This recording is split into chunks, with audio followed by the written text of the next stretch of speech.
Good afternoon, vinyl community. This is Graham Allen in London, UK, and I'm going to be responding to a thread started by Robert's on my turntable channel called Keep the Beats, which is to pick 3 to 5 favorite drummers in the, I think, progressive rock genre. Mine are going to be progressive rock because that's really my favorite genre, along with jazz fusion. Robert's channel is something I watch all the time. It's really good. He has a great, really kind of avuncular, easygoing style. He always starts off with a cup of coffee, and it's just a great sort of classic rock stroke southern rock stroke progressive rock channel. Based on vinyl, and he's just got a lovely way about him. So this is my response to it. So this was really hard to pick 5, and I've gone for just slightly left field choices. There's loads of people I've left out. I play a little bit of drums myself. So anyway, let's just crack on with it. So first up, John Heisman. Colosseum 2 represents his work really, really well. Very busy playing, particularly with Colosseum 2, so big kit, lots of unison runs with Gary Moore, Don Airey, bassist John Moll. This is War Dance, great album from the 70s, really fiery jazz fusion.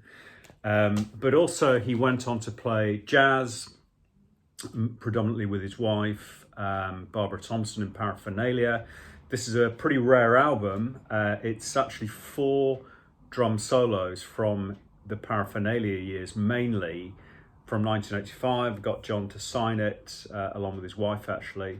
But this is a terrific album. John Heisman gets a little bit forgotten. Fortunately passed away a few years ago, but Colosseum 2 would be the kind of the rock genre he's best known for, but fantastic player and a very early double bass drum exponent, but very, very distinct style, great technical player.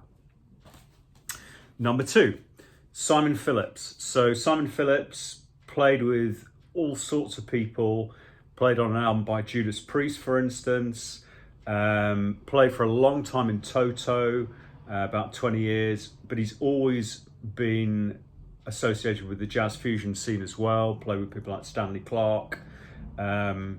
This is actually, again, a bit of a rare album. It's his first solo album called Protocol. He went on to front his own band called Protocol, which is kind of much more jazz, progressive jazz leaning. This is kind of progressive rock, slight jazz fusion.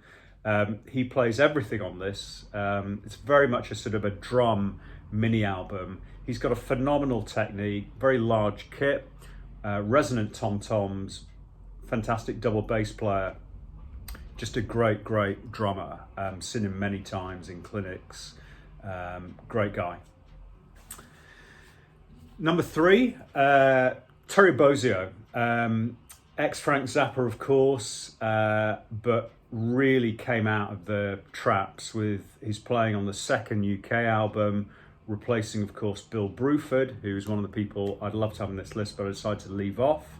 Bozio's playing is just so committed. It's really in your face. Lots of speed drum fills, very good on double bass. He's a phenomenal player, and of course has now gone out really for the last 20 years with an enormous drum kit and playing this sort of melodic drum solo music. But my favorite playing of his by a long way is with UK, and in particular I love his playing on the live album Night After Night. There he is, just a monster player, and a great drum kit with Remo rototoms gave it this really clattering, ringing sound when he did the runs around the tom-toms. Number 4, the one and only Kozu Powell. This is a great album, sort of almost jazz rock really, but he was a classic heavy rock drummer, played with Black Sabbath and Rainbow, of course, very well known, and the Michael Schenker Group. But he did these sort of jazz fusion albums in the late 70s, early 80s. I'll show the debut one in a second.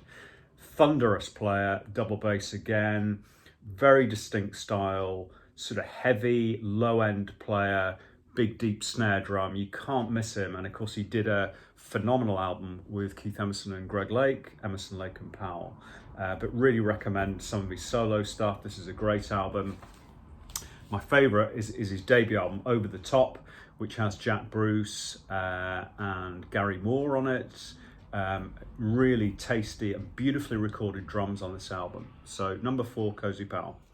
And then number 5, kind of my drum hero growing up, Carl Palmer, Emerson, Lake and Palmer. Won loads of awards in the 70s, went on to Asia, of course, in the 80s. At his peak, a very, very fast, fiery player, sort of edge of your seat player, gigantic sort of stainless steel drum kit, so visually very spectacular player. And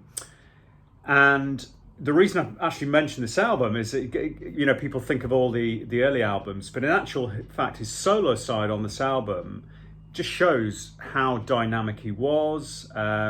It goes from a small, quiet marimba piece with glockenspiel to kind of orchestral progressive rock, through to big band stuff. He was a huge Buddy Rich fan, and some funk. So his solo side of works, I think, is absolutely terrific.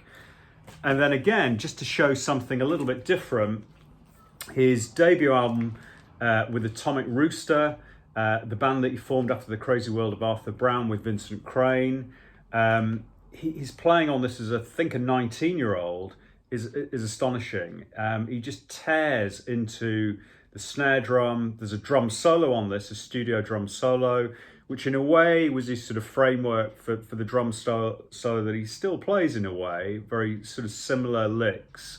But it shows very well his signature single stroke roll, which is kind of the mark of his playing around the kit. So fiery player, won loads of awards in the 70s at publications like Melody Maker, Carl Palmer, Emerson, Lake and Palmer, and Asia. Okay, that's my 5 drummers. I hope you enjoyed that. And Robert, keep the channel going. It's fantastic. Thanks.